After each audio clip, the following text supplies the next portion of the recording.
Last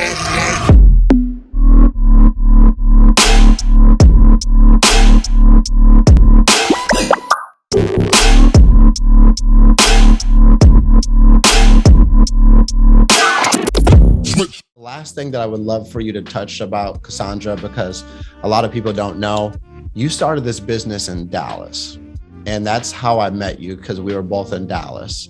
But at the time, you seen an opportunity in Houston to gobble up a bunch of mortgage leads. You didn't know anybody in Houston. Can you just touch about how it helped you grow, and why did you move from Dallas to Houston for your business? Well, I don't know. I'm just a jump off the cliff type of gal.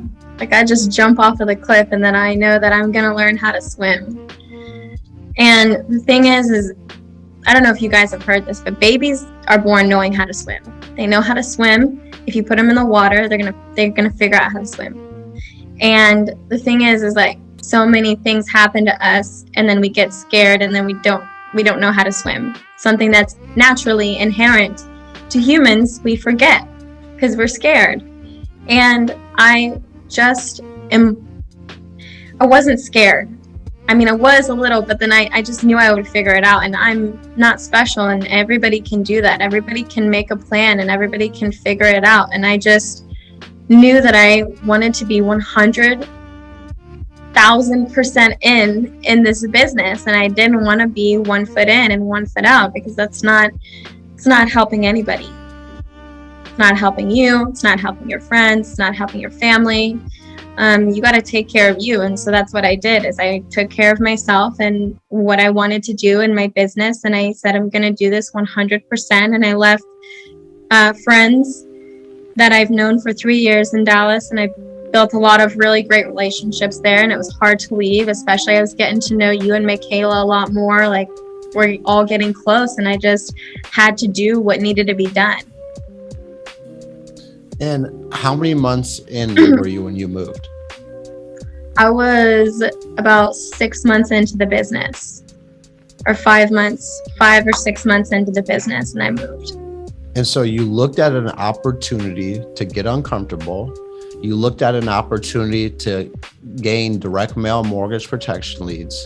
And you looked at it as an opportunity to go all in. And I think that everybody on this call has that same opportunity. Am I telling you to move? No, I'm not telling you to move. But what I am telling you to do is, when you see an opportunity that is going to help you strive forward and take your business to the next level, you can't hesitate. There's no hesitation. The people who win the biggest in this business jump right in. There's no questions asked. I'm going to jump in. I'm going to figure it out later. Like, that's the mentality that most of us need to gain or try to grow towards, is that when you look at opportunities as a chance to get ahead, instead of looking at an opportunity and asking 2, 3, 4, 5, 6 questions about the opportunity, you've already lost. Like, when you think in this business is when you really hurt yourself. When you take activity and then figure it out while you're doing that activity, you get ahead. And it's so many people in Family First Life, some of the top people in this business looked at an opportunity and ran with it. They didn't question it. They didn't ponder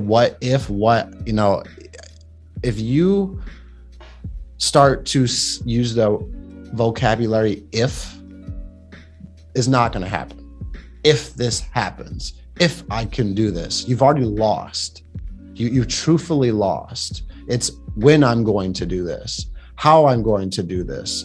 It's truthfully how you overcome your mental barriers. Because Cassandra had mental barriers. I had mental barriers. Cody had mental barriers. Willis had mental barriers. But we broke down those walls and got to the other side. And now we're all experiencing success because we knew that there was this wall in front of us mentally, and we had to figure out how to get underneath it, how to get around it, or just smash right through it. And I think that if you utilize opportunities that are presented to you, and you treat them the same exact way, you can get a position to where Cassandra's at, growing a team, protecting over 400 families, and truthfully getting ahead of this race of your mind telling you that you can't do this. Because everybody on this call's mind is going to tell you that you can't do this. And so when you get to that other side, when you go from that fearfulness or that scarce mentality to that abundance, I can do this mentality, it's game over. It's a wrap. But I really appreciate you coming on here, Cassandra. It means a lot. You know, me and Michaela love you, and we're better when we spend time around you. We're better when we interact with you. And if there's anything that we could ever do for you, you know, we got your back. We'll do anything that we could possibly do. We'll be the voice that you may need, whatever. But if there's anything that you would like to share with the 53 people that stayed on this call, setting up for their week, we're all back to zero. Cassandra's at zero. Cody's at, even Willis is back at zero. But you better believe he's going to set the bar high for all of us. So if there's any parting words, no, she doesn't run anything virtually. She does everything over the phone, or everything in person, I should say. Out of all your families you helped last year, all the policies you wrote, Cassandra, how many did you do over the phone? Two. So I wanted to make that a point. But if there's any last words that you like to share with us, words of encouragement, advice, anything, the floor is yours. I just want to say that being inspired is a beautiful thing, but if you don't take your excited attitude and you don't take the person that is you, that is inspired right now, and actually do something with it, don't get off the call and just go right back into dialing. If you don't have a calendar, take 15 minutes right after the call to make a schedule for yourself and text it to your business colleague, the person that brought you into this business. Say, hey, this is what I'm trying to do this week. What do you think? How can I get there? So that's just one thing that you can do immediately after the call to ensure that you get the ball rolling. That's all I will say, because it's nothing magic, because this business is not magic. It's just action. So take that action after the call, and Gage or whoever else should be getting a lot of messages after this call. Or I obviously wasn't a good guest. So don't make me out to be a bad guest. Actually take some action and get the ball rolling, and you all have a great week. Appreciate your time, Cassandra. I really do. Guys, I don't know about you,